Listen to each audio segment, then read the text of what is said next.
Bună, dragilor, și bine ați venit la o nouă citire. Dacă titlul vi se potrivește, înseamnă că sunt aici cu siguranță mesaje pentru dumneavoastră.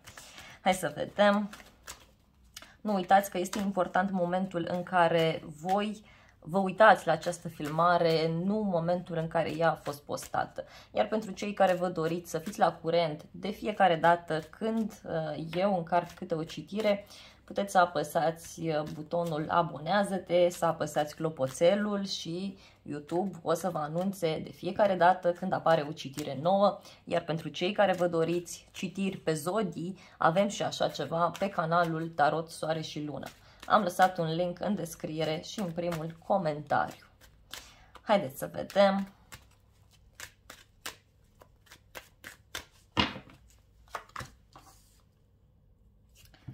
Cred că unii ați trecut printr-o etapă destul de tulbure. Ori ați încheiat o relație care a durat destul de mult și acum parcă ați învățat și lecția. Alții e ca și cum sunteți într-o poziție privilegiată atunci când vine vorba de zona locului de muncă, atunci când vine vorba de viața voastră în general vorbind. Cei mai mulți văd că ați învățat tot felul de lecții, așa, tot felul de lecții care țin de viața voastră, lecții care țin, cine știe, de o relație anume. În sfârșit v-ați dat seama cum anume să acționați. Cred că sunteți într-o etapă a vieții în care ați pus punct sau în care trebuie să puneți punct la anumite lucruri, tocmai pentru a fi deschiși în fața noutăților, pentru că ele pot apărea din plin. Dacă e vorba de o relație și vă întrebați dacă sunteți destinați să fiți cu această persoană, da, aveți șanse chiar pe un termen mai lung. Asta dacă abia v-ați cunoscut. Dacă e o relație mai veche, atunci să știți că ea va merge într-o altă etapă.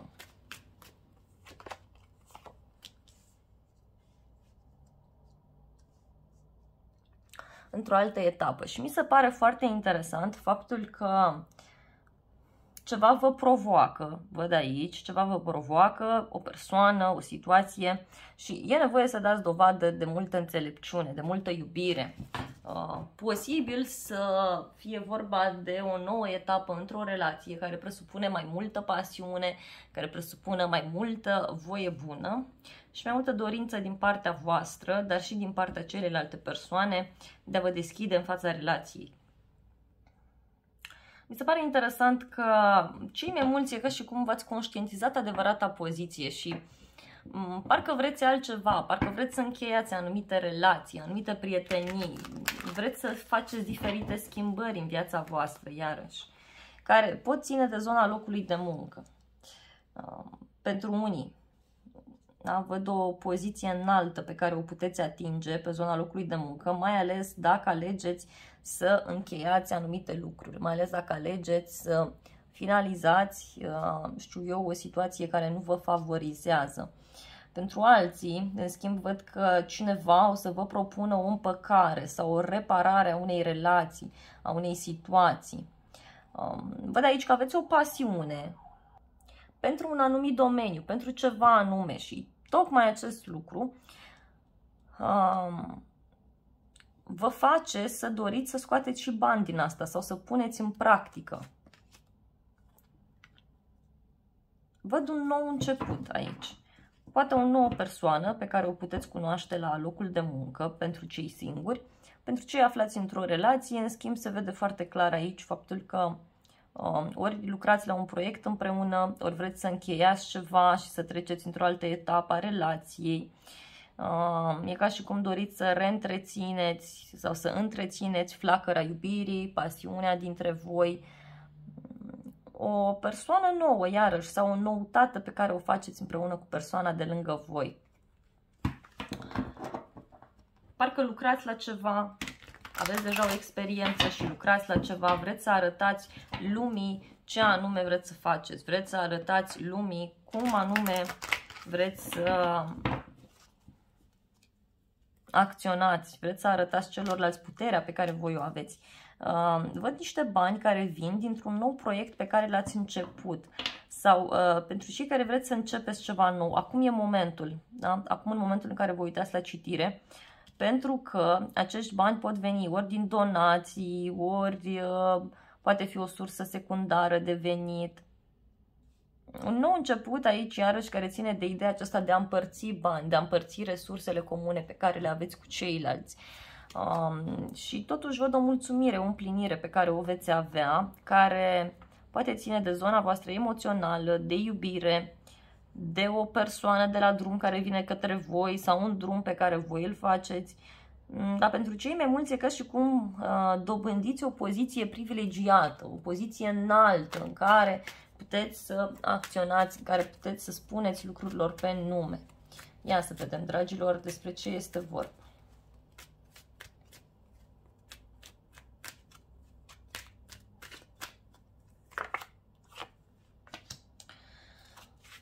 Totuși văd că unii sunteți triști puțin atunci când vine vorba de această etapă, de acest final. Poate unii nu v-ați așteptat, poate v-ați dorit ca lucrurile să fie mult mai frumoase, mult mai benefice. Iar pentru alții văd că anumite cupe s-au dărmat, anumite lucruri s-au întâmplat, iar voi aveți tendința să vă uitați doar spre trecut, doar spre ceea ce nu mai este în picioare. O persoană pe care o respectați voi foarte mult ar putea să vă ajute în toată această poveste, să vă clarifice lucrurile. Pentru alții se cere să conștientizați adevărata valoare, să vă apreciați, să vă iubiți, pentru a reuși să rezolvați această problemă. Unii văd că învățați ceva nou, studiați ceva nou. Iarăși, studiați ceva nou, analizați ceva nou. Intrați în contact cu o persoană care studiază, o persoană care vă poate învăța arta puterii, o persoană care vă poate învăța faptul că iubirea înseamnă putere, răbdarea înseamnă putere, blândețea înseamnă putere și este o putere interioară, nu o putere materială, fizică. Și de aici, da, puteți să găsiți soluții.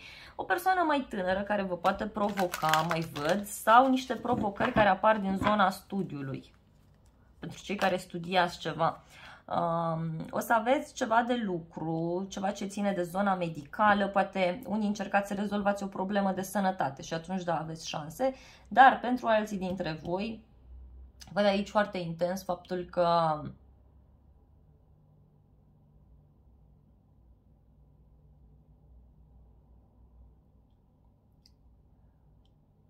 aveți parte de o persoană foarte dulce, senzitivă, iubitoare, este o persoană cu totul și cu totul specială, o persoană tăcută, retrasă, care v-ar putea ajuta mult. Dar pentru alții e ca și cum aveți o creativitate foarte, foarte mare pe care e bine să o puneți în practică, mai ales dacă e vorba de a lucra de acasă sau mai ales dacă e vorba de a vindeca ceva. Sau ceva ce ține de creativitate, de spiritualitate, de zona aceasta a vindecării.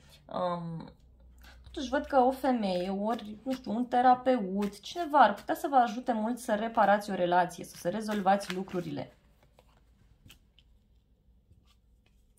O noutate plăcută care apare în familie. Aici poate apărea un copil pentru unii dintre voi sau un nou proiect. O nouă imagine pe care voi o aveți în fața celorlalți, mai ales când vine vorba de banii pe care îi aveți, mai ales când vine vorba de situația în care sunteți. E ca și cum nu vă pasă, da, câți bani vin, voi, oricum ar fi, vă urmăriți aici pasiunea și mergeți în continuare. Dacă discutăm de zona personală, posibil să apară cineva care pune piciorul în prag. Poate fi o persoană nouă sau cineva cu care ați avut legătură, în schimb, acum se schimbă la 180 de grade.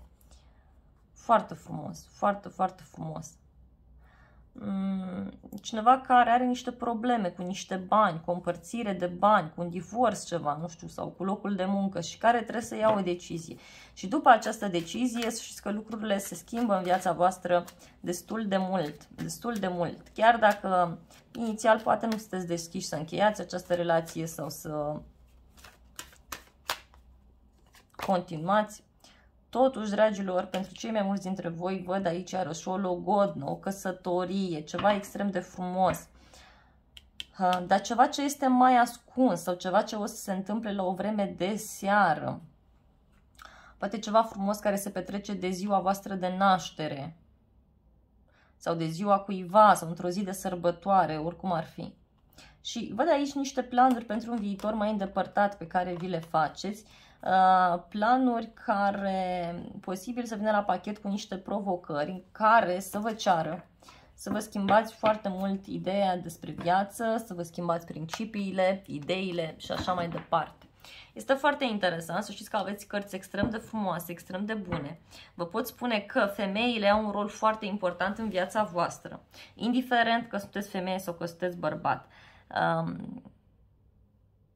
Și ce mai văd aici foarte intens este că cei mai mulți ați încheiat ceva și acum apare un nou început extrem de frumos, extrem de stabil, în care vă puteți folosi de informațiile pe care le-ați dobândit, de experiența pe care ați dobândit-o în trecut, în dragoste, în carieră și așa mai departe. Totuși îmi doresc să clarific ceva ce ține de acest final, în primul rând.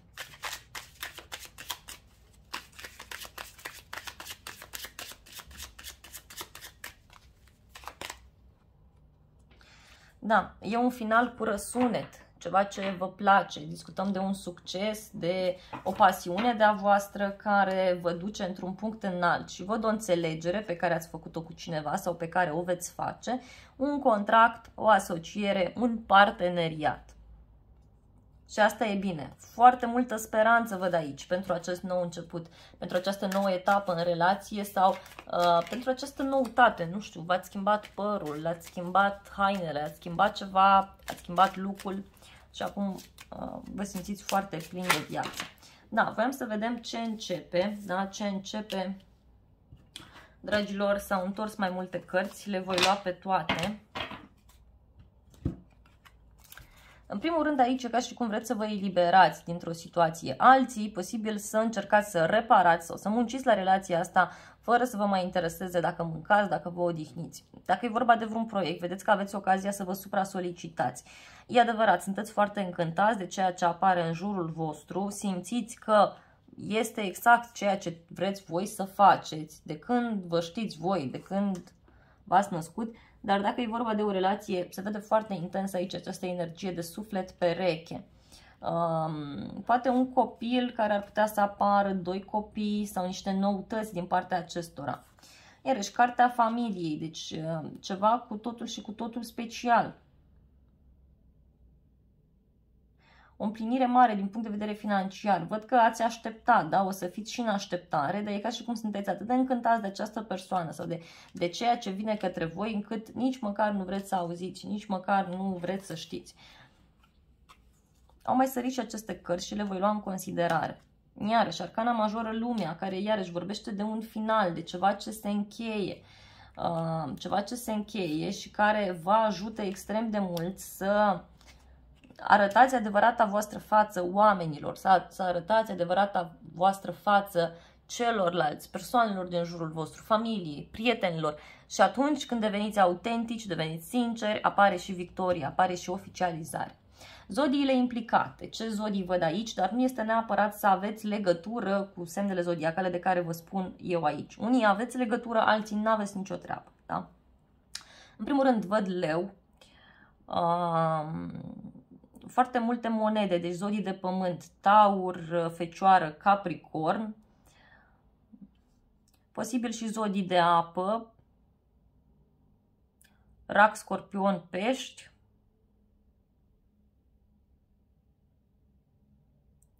se văd și zodii de foc, dar în special leu, ar putea să fie și săgetător sau, știu eu,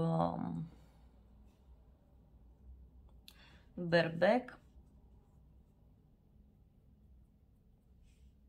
Și în mare parte cam atât. Și rac, iarăși, se vede foarte intens aspectat. Dragilor, aici mai aveți roata destinului. Deci, voi acum sunteți într-o perioadă în care, nu știu dacă simțiți energetic, dar voi urcați într-o altă etapă a vieții voastre, mult mai înaltă și mult mai frumoasă. Ceva ce vă este destinat. Și asta este extraordinar de bine. și care are legătură cu pasiunea voastră sau cu pasiunea pe care cineva vă poartă sau voi purtați această pasiune. Aceasta a fost citirea voastră, eu vă mulțumesc frumos pentru vizionare, vă iubesc, vă îmbrățișez cu drag pe toți, să aveți parte de o zi sau de o seară binecuvântată și să ne revedem cu bine și la alte citiri. Dacă v-a plăcut acest clip, nu uitați să dați un like și să mai căutați și alte filmări pe acest canal, că veți găsi cu siguranță.